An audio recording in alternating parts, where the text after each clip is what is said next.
오늘 본문의 말씀을 통해서 예배의 자리에서라는 제목으로 여러분과 함께 말씀을 나누기를 원합니다. 지난번에 저와 여러분이 함께 말씀을 나눴던 것은 예배의 자리로라는 제목으로 역대상 말씀을 함께 나눴습니다. 우리가 그 말씀을 통해서 우리는 족보 안에 기록된 내 정체성을 발견해 보는 것이 가장 우선이라고 말씀드렸습니다. 그 이유는 그 족보에 기록된 한 사람의 이름이 하나님의 그 신실하신 언약 속에서 끝까지 이루시는 하나님의 성실하심을 보게 하기 때문입니다. 오늘 그러한 정체성을 바르게 가진 다윗 왕이 자신의 전 생애를 하나님의 영광만을 구하는 삶들로 살아갑니다. 그래서 그것이 자신의 전쟁을 통해서 얻은 모든 전유물들이 자기 것이 아니라 하나님의 것이라 고백하여 하나님께 모두 드렸던 다윗의 삶을 우리는 기억합니다. 그리고 자신의 아들의 세대에서 이루게 될 그 성전 건축이 이루어지도록 그가 간구하죠. 정성된 마음을 그 아들에게 허락해 달라고 기도합니다. 오늘 그 정성된 마음은 구겨지지 않는 마음입니다. 이 구겨지지 않는 마음으로 우리가 하나님 앞에 돌아갈 때에 우리에게 허락된 하나님의 말씀이 우리 곁에 당기게 되고 그 말씀 가운데 행동하게 된다는 것을 우리가 지난번 말씀을 통해서 나누었습니다. 오늘 그렇다면 예배 자리로 돌아온 저와 여러분이 예배 자리에서 무엇을 행할 것인지를 이 역대하 말씀을 통해서 우리가 상고하기를 원합니다. 오늘 역대기 하의 구조는 솔로몬의 통치와 또한 유다 왕들의 통치 이야기를 주를 이루고 있습니다. 이 중에 솔로몬 통치를 무려 1에서 9장까지 많은 분량을 차지합니다. 그리고 다가올 영광이 마치 선전하듯이 성전 짓는 데에 올인하게 되는 솔로몬의 통치. 하지만 그 위에 나타나는 솔로몬의 부패는 자신의 그 단일 왕국을 분열된 왕국이 되어져 버리죠. 그리고 나서 그 이후에 남유다 왕들에게 세워지는 그 왕들의 통치가 무엇을 잃어버리게 한 것인지를 우리에게 보여주고 있습니다. 그래서 역대기 하를 큰 축으로 두 가지로 나누면 성전 건축과 성전 파괴가 되는 것입니다. 여러분, 오늘 이 역대기 하를 대하는 청중이 제가 전에 이렇게 말씀드렸습니다. 이미 바벨론 가운데 포로로 끌려가 다시 고국의 땅으로 돌아온 이 사람들, 성전 재건도 하고 성벽도 다 이제 건축하고 난 뒤에 아무것도 나아지 않는 상황 속에서 이들이 지금 낙심의 가운데 있습니다. 이들을 향해서 오늘 역대기의 말씀 가운데서도 이 성전 건축과 성전 파괴가 어떻게 이루어졌는지를 남유다의 열왕기 역사를 또한 잠시 언급하면서 그들에게 깨닫게 해주고 있습니다. 그렇다면 성전 건축과 성전 파괴를 우리가 보게 될 때 교기 하나의 주제를 우리는 건질 수 있습니다. 그 성전에서 나타나는 거룩함과 그 예배의 자리에서 거룩함을 지키는 것이 나라의 안정과 부를 유지하게 하는 것이었습니다. 그래서 오늘 우리는 본문의 말씀을 통해서 4명의 왕들을 한번 살펴보게 될 것입니다. 그래서 오늘 본문을 우리가 함께 읽었는데요, 이 본문에서 우리에게 주어지는 성전의 의미가 5가지로 우리에게 보여주고 있습니다. 그 중에 첫째는 이곳을 택하여 내가 제사하는 성전을 삼겠다라고 하여 12절의 말씀 가운데 기록하고 있고, 둘째는 재난이 발생할 때 나의 백성이 악한 길에서 떠나 스스로 겸비하여 기도하게 되면 내가 그것을 듣고 사하여 고칠 것이다 라는 것이 13절과 14절 말씀 가운데 기록되어 있고, 셋째로는 이곳에서 하는 기도에 내가 눈을 들고 귀를 기울이겠다 하는 하나님의 약속된 성전의 의미가 있습니다. 넷째는 내 눈과 내 마음이 항상 여기 있을 것이다 라고 16절에 말씀하셨고, 다섯 번째로는 아버지 다윗처럼 명령한 모든 것을 행하여 율례와 법규를 지키라 라는 것이 17절에서 18절 말씀까지 기록하고 있습니다. 이것이 본문에서 우리에게 나타내 보여주는 성전의 의미입니다.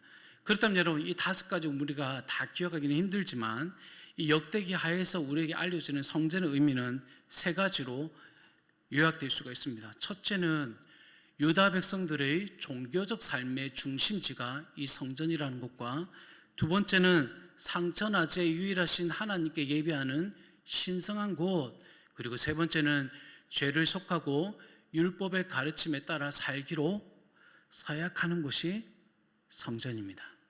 그런데 이 성전의 의미가 우리 가운데 바른 예배로 나타나고 있는지를 우리가 한번 보기를 원하는 것입니다.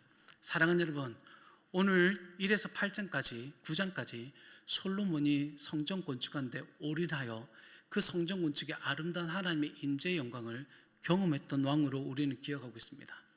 되게 신났을 것입니다. 하나님의 영광도 맛봤고 또 하나님께 주신 지혜대로 삶들을 살아가게 되니까 백성들이 자기도 따르고 심지어 주변에 있는 열왕들도 자기 앞에 굽신거리게 되고 조공까지 바치게 되니 아주 신이 났습니다.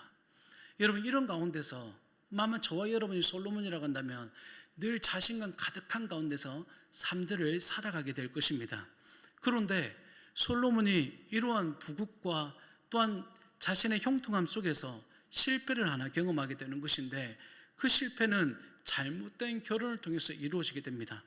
그것은 그 당시에 애굽이라는 나라가 그래도 그나마 강한 나라였으니 이 나라와 동맹을 맺어서 자신의 나라의 안전도 함께 갈구하자는 마음속에서 애굽의 딸과 결혼하게 됩니다.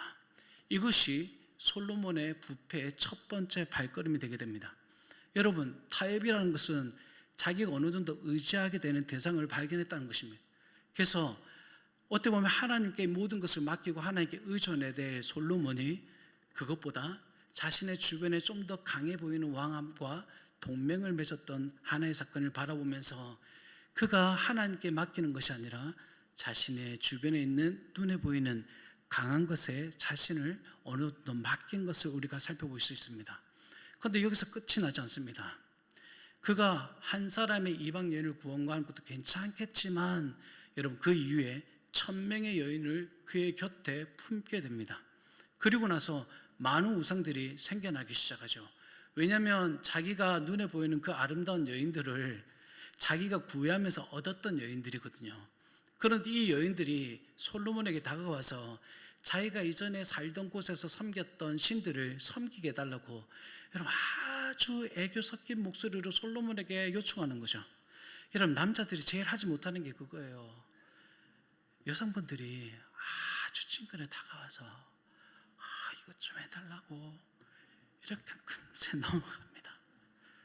사랑하는 여러분, 그렇다고 저한테 시험하지 마시고, 솔로몬이 그렇게 강한 능력들을 가지고 있음에도 불구하고 자신의 옆에 있는 그 여인들의 속삭임에 여러분 무너지기 시작합니다. 그런데 솔로몬이 여러분 마음속에 그나마 하나님께서 두신 영광이 있기 때문에 조금 경각심을 가진 것 같아요. 그래서 어느 정도 적당한 거리를 유지합니다.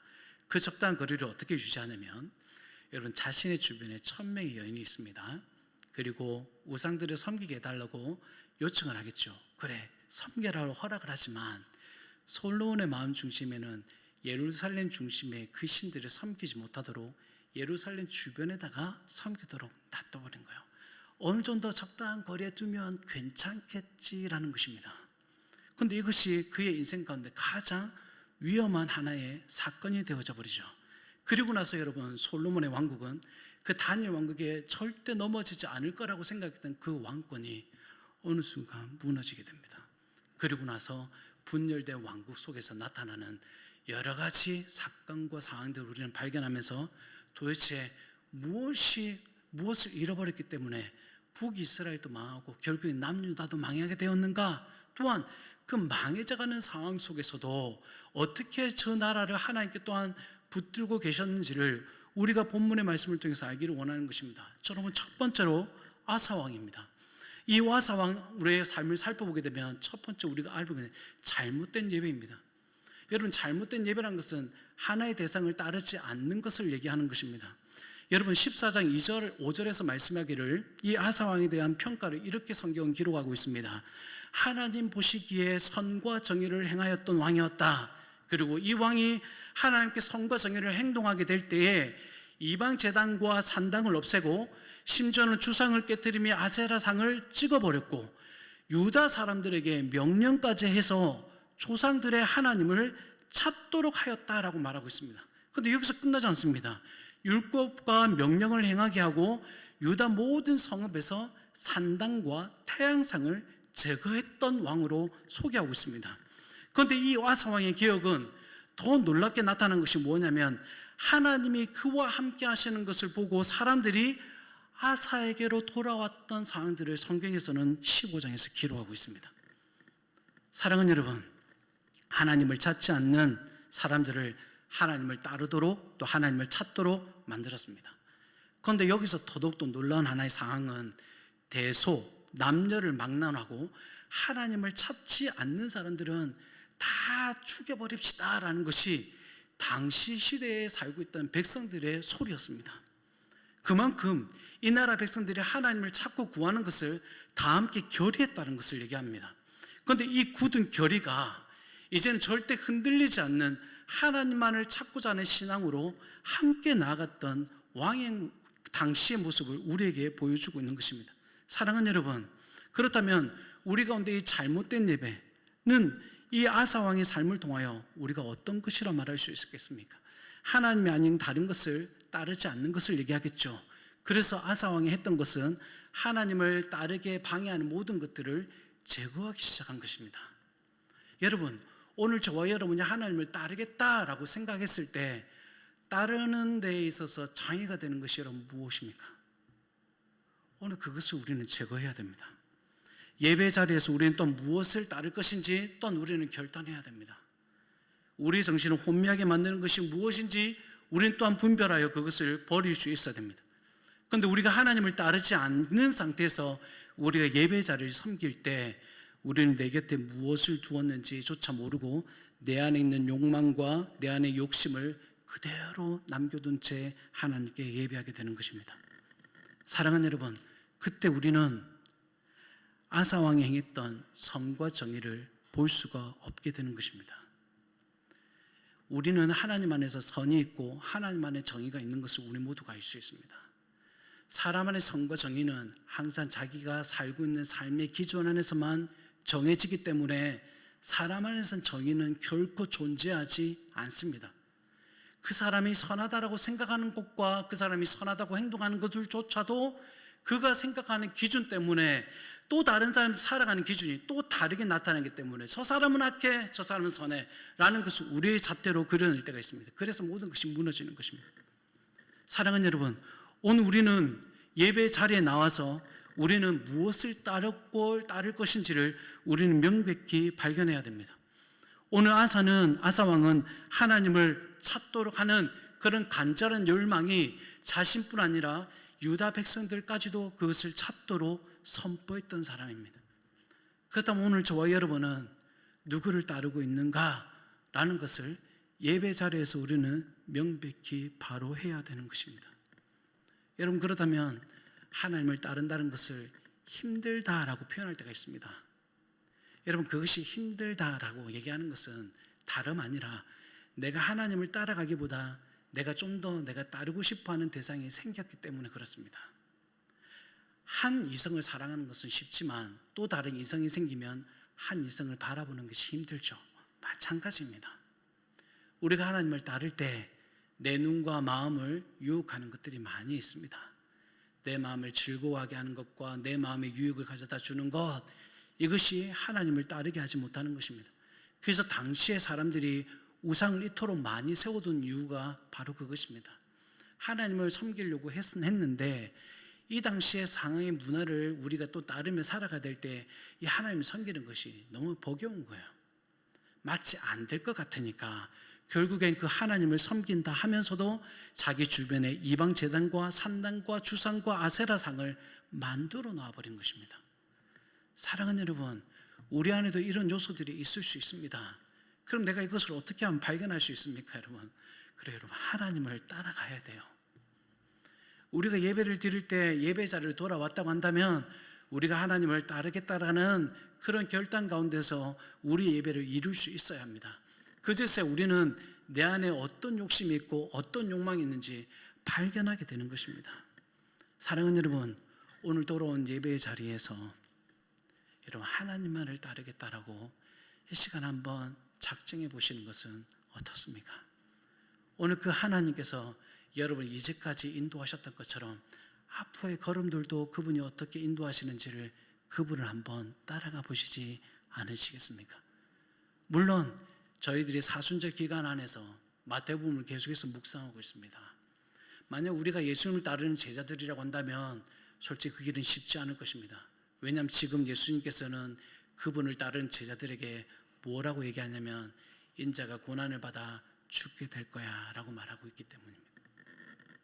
그분이 내 곁에 사라진다 생각하면 여러분, 저와 여러분의 마음이 불안하고 두렵지 않겠습니까? 그럼에도 불구하고 여러분, 그분을 따르시겠습니까? 라는 질문에 오늘 저와 여러분은 어떤 대답을 할 수 있습니까? 라는 것입니다. 여러분, 그렇지만 그분이 고난을 받아 죽는 것은 사실이지만 그분이 고난을 받고 죽는 것을 통해서 우리에게 가져다 주는 엄청난 큰 은혜가 있기 때문에 오늘 그분은 그 고난의 길을 걷는 것이고 또 그 고난의 길들 또한 우리가 함께 걷기를 원하십니다. 왜냐하면 그 고난의 길들 가운데 우리가 미처 상상하지 못하는 하나님의 생명과 하나님의 은혜가 있기 때문입니다. 두 번째로 여러분, 우리가 살펴볼 것은 여호사밧 왕입니다. 여호사밧 왕에서 우리가 살펴본 건 바로 성령의 역사입니다. 여러분, 여호사밧 왕이 17장에서 어떻게 표현하고 있냐면 조상 다윗의 처음 길로 행하여 바알들에게 구하지 아니했던 왕으로 묘사하고 있습니다. 그래서 그가 바알에게 구하지 않고 누구에게 구했냐고 성경에서 기록하냐면 오직 하나님께 구하며 그의 계명을 행한 왕이라고 소개하고 있습니다. 그 왕이 여러분 심지어 19장에서 어떤 기억을 일으키냐면 브엘세바에서 에브라임 산지, 즉 유다 전 지역과 조금 더 벗어나 북이스라엘 지경까지 포함하여 조상들에게 하나님께로 돌이키는 일들을 하게 됩니다.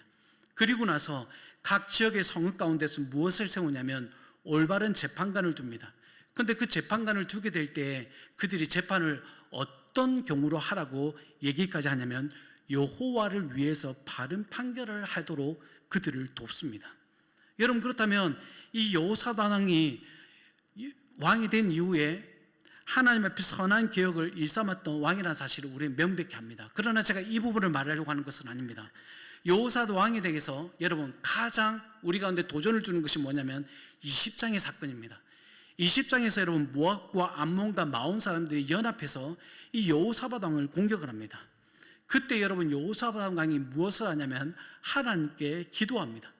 그런데 이 기도의 응답으로 하나님께서 어떤 일을 벌이시냐면 이 유다 진영에 있는 레위 사람 중에 야하시엘에게 하나님의 영이 임하였다라고 얘기합니다.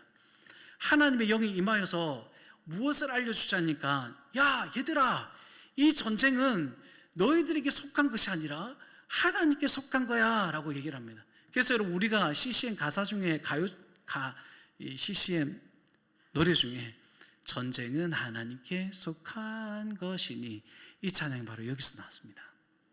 사랑하는 여러분, 우리가 생각해 볼 때 우리가 영적 전쟁을 하든 우리가 육적 전쟁을 하든 그 가운데 항상 내가 먼저 싸워야 되고 내가 먼저 나가야 된다고 생각할 때가 있습니다. 그런데 여러분 때로는 이게 내게 속한 것이 아니라 하나님께 속한 전쟁이 있습니다. 그런데 이 하나님에 속한 전쟁은 해결하는 방법이 다릅니다. 이 전쟁에서 여러분 어떤 일을 하냐면 이 전쟁에서는 너희들이 싸울 것이 없다라고 야하실에 말하면서 대열을 갖추게 말합니다. 대열을 갖추고 난 뒤에 하는 행동이 뭐냐면 하나님 앞에 고개를 숙여 엎드려서 경배하고 찬송하는 일을 하게 됩니다. 사랑하는 여러분, 하나님의 전쟁과 인간의 전쟁의 차이가 이것입니다. 인간의 전쟁은 앞으로 갑시다, 우리가 싸웁시다, 저 앞에 있는 적들 우리가 다 죽입시다, 이것이지만 하나님께 속한 전쟁은 하나님께 엎드리는 거예요. 그리고 전혀 우리가 상상할 수 없는 방법으로 하나님께 찬송하는 행위입니다. 그런데 여러분 아무것도 하지 않는 상태에서 하나님께 엎드리고 하나님께 찬송했던 이 무리 속에서 하나님께서 어떤 일을 보이시냐면 그들 가운데 복병을 신겨주셨는데 그 복병 가운데서 어떤 일들이 벌어지냐면 서로 죽이는 일들이 함께 생기게 됩니다. 사랑하는 여러분, 자기들이 한 나라를 침범해서 점령하려고 했는데 이제는 한 나라가 아니라 서로 죽이고 싸우고 있는 것입니다. 여러분 이것이 하나님이 싸우시는 방법이에요. 여러분, 여호사밧 왕에서 우리 가운데 이루어질 만한 하나님의 놀라운 역사는 바로 그것입니다. 성령의 역사가 우리 가운데 이루어져야 합니다. 내가 하나님께 뭔가 내 성령 주세요 이렇게 간구해서 얻어질 수도 있겠지만, 오늘 우리는 내가 간구한 것 안에서도 또한 바깥에서도 하나님께서 우리에게 성령을 물 붓듯이 부어주겠다고 약속하셨습니다. 또한 그 성령이 우리 가운데 계시기 때문에 우리는 하늘에 계신 하나님을 향하여 아바 아버지라고 부른다라고 성경에서 또한 기록하고 있습니다. 사랑하는 여러분, 그렇다면 내가 하나님을 아버지라고 고백하고 있으니 그 성령이 우리 가운데 머물고 계시는 거예요. 그런데 여러분, 이 성령이 우리 가운데 왜 역사하지 않느냐는 거예요. 여러분, 그래서 데살로니가에서는 여러분 이 부분에 대해서 우리의 자아가, 우리가 너무 강해서 성령을 소멸하게 한다고 얘기하고 있습니다. 여러분, 성령이 소멸된다, 이게 말이 됩니까? 성령 하나님 우리가 전능하다는 것도 물론 알고 있습니다. 그분이 못하시는 것도 없고 사람의 심령까지 다 움직이신 분이 성령 하나님이라는 것을 우리 모두가 알고 있습니다. 그런데 그 성령을 소멸한대요. 여러분, 그렇다면 오늘 우리 예배 자리에서 하나님의 그 성령이 우리 가운데 머물면도 불구하고 하나님의 성령의 역사가 우리 가운데 임하지 않는 것은 도대체 무엇 때문인가요? 왜 우리는 냉랭한 가운데 하나님께 예배를 드려야 하고 아무런 감동이 없는 상태에서 우리는 예배를 드려야 합니까? 하나님은 분명히 우리에게 약속하셨습니다. 너희가 있는 그 자리에서 아바 아버지라 부르는 그 사람의 심령 가운데 하나님의 성령이 있다라고 우리에게 분명히 증거하셨습니다. 그런데 왜 우리 가운데 그 성령의 충만과 성령의 뜨거움이 우리 가운데 존재하지 않느냐는 사실. 사랑하는 여러분, 당시 하나님의 전쟁이란 것 앞에서 하나님께서 한 사람에게 임하였습니다. 오늘 우리 중에도 하나님께 예배 드릴 때 한 사람에게 하나님께 성령이 임할 수 있습니다. 이것은 하나님께 성한 전쟁입니다. 그래서 제발 악쓰지 마십시오. 우리가 정말 해야 되는 것은 이 가운데 하나님께 엎드리는 것뿐이고 이곳에서 하나님의 이름을 찬송하는 것입니다 라고 하는 겁니다. 여러분, 코로나 세대에 우리가 할 수 있는 것은 아무것도 없습니다. 우리가 단순히 그 무기력한 것 앞에서 우리는 기도하고 찬송하는 일밖에 없습니다. 그런데 여러분, 이런 상황에서 우리가 찬송의 소리가 우리는 뜨겁게 나타납니까? 아니면 찬송하는 소리조차 우리는 힘을 잃은 채 마스크를 쓰고 호흡도 제대로 안 되는 가운데서 찬송을 하고 있습니다. 여러분, 이 모든 것이 하나님께 속한 전쟁 아닙니까? 내가 할 수 있는 거 없습니다, 여러분. 그렇다면 여러분, 우리가 드리지는 예배 자리에서 우리는 무엇을 할 수 있습니까? 그래, 여러분, 내가 하나님께 간구하고자 하는 하나의 기도 제목이 아니라 그냥 하나님께 납작 엎드리는 거예요. 그리고 하나님을 찬송하는 일입니다. 나에게 하나님을 찬송할 제목이 없다라고요? 아니에요, 여러분. 하나님은 여러분을 구원하신 목적은 하나님의 그 거룩한 이름을 찬송하게 하기 위함이라고 에베소서에서 기록하고 있습니다. 충분히 우리는 하나님께 찬송을 드릴 만한 목적이 있는 사람들이에요. 그러므로 우리가 예배 자리에 여기 와 있을 때 우리가 할 수 있는 것은, 그래요, 여러분의 생각을 하나님께 바짝 내려놓으십시오. 그리고 아주 작은 소리라도 괜찮습니다. 하나님께 진심을 담아요 하나님께 노래하십시오. 그리고 여러분의 그 답답한 상황들을 하나님이 대신해서 싸우실 것입니다. 이게 바로 우리가 예배 자리에서 하나님께 회복해야 되는 것입니다. 여러분, 세 번째는 요아스 왕입니다. 이 요아스 왕을 통해서 우리에게 알려주는 것은 무엇을 보수하겠느냐라는 것입니다. 그래서 저는 가로 안에 교육과 성전 보수라고 얘기했습니다. 23장에 이 요아스 왕이 세워지기 전에 두 사람이 소개됩니다. 한 사람은 대제사장 여호야다와 그의 아내 여호세바입니다. 여러분, 이 두 사람을 통하여 이 요아스 왕이 왕이 돼요. 당시 어렸을 때 여러분, 이 왕을 죽여서 왕권을 찬탈하고 했던 아달랴가 있었습니다. 아합과 이세벨의 딸로 유명했죠. 그런데 이 사람이 남유다를 통치한 유일한 여왕이었습니다. 그런데 이 요아스까지 죽이고 자기가 왕권을 차지하려고 했는데 이 두 사람으로 인해서 요아스가 보호를 받게 돼요. 그래서 이 요아스를 성전에서 감추어두고 7년 동안 이 요아스에게 율법을 가르친 사람이 바로 여호야다입니다. 사랑하는 여러분, 이 여호야다를 통해서 또 하나님께서 유다의 왕국을 또한 개혁하게 하시죠. 바알의 산당도 부수고 바알의 제사장까지 죽이는 것이 이 여호야다가 했던 일들이었습니다. 그리고 나서 이 요아스 왕을 또 율법으로 잘 가르쳤던 한 사람입니다. 사랑하는 여러분, 우리는 이 유다 왕인 요아스 왕을 여러분 숨어서 가르쳤던 이 여호야다의 모습을 통해서 우리가 무엇을 깨닫습니까? 여러분, 죽지 않도록 한 장소에 숨겨서 어떻게든 조용히 남몰래 가르쳤던 장소입니다. 여러분, 그렇다면 교육의 현장은 만들어지지 않는다 해서 가만히 방관해 두는 것이 아니에요. 코로나 세대로 우리가 아무것도 할 수 없다라고 할 수 있습니다. 하지만 하나님께서 요아스 왕이 성전에서 숨은 것처럼 하나님께서 각 가정에서 또 하나님께서 여러분을 숨겨주셨어요. 또 그곳에서 언제든지 교육받을 수 있도록 여러분 이미 커뮤니티가 다 완성되었습니다. 그래서 여러분이 가정 안에 있든 방 안에 있든 이불 속에 있든 어느 곳에 있든 하나님과 소통할 수 있도록 다 만들어 놓으셨어요. 그렇다면 여러분, 다 만들어진 상황 속에서 아무것도 할 수 없다고 여러분 말할 수 있겠습니까? 여러분, 그렇다면 우리가 여호야다라고 한다면 이 상황에서 내가 어떻게 요아스를 감출 수 있었고 어떻게 이 아이를 내가 가르칠 수 있겠습니까? 라고 표현해야 되는 것이 맞습니다. 여러분, 자신의 생명까지 담보해야 돼야 되는 거예요. 그런데 여러분, 우리의 생명까지 담보할 만한 것이 지금 우리 시대는 별로 없습니다. 왜냐하면 저와 여러분의 신분 다 보장된 가운데서 가르칠 수 있는 모든 것이 다 구비되어 있는 거예요. 사랑하는 여러분, 오늘 이 교육이 왜 우리 가운데 보수되어야 되는지 혹시나 아시겠습니까? 이 교육이 이루어졌을 때 이 요아스가 왕이 되고 난 뒤에 또 다른 개혁이 이루어진 거예요. 그것이 바로 성전 보수예요.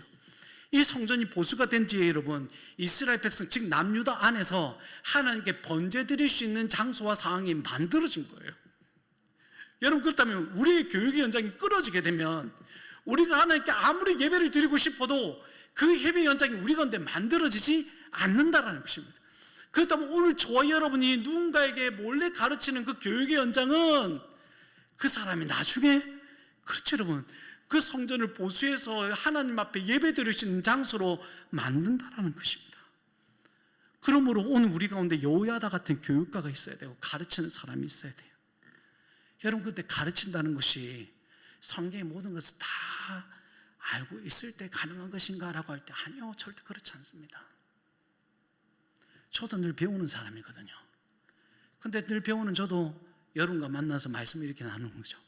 근데 여러분과 제가 이렇게 말씀을 나누면 또 여러분이 나눈 것을 그래도 어느 정도 기억하실 거 아니에요. 그렇다면 이 기억하는 것을 가지고 또 다른 사람들에게 나누는 것이 가르치는 거예요. 가르친다는 것은 여러분 서로 영향을 주고받고 하는 것이 바로 가르침입니다. 이 교육이 우리 가운데 있어요. 이것을 우리가 보수해야 돼요. 그러니까 여러분, 예배의 자리도 우리가 와서 단순하게 예배 드리고 그냥 끝나는 것이 아니라 여러분이 가르치는 받은 그것을 또 다른 사람에게 가르칠 수 있는 그런 역량들이 우리 가운데 만들어져야 된다는 것입니다.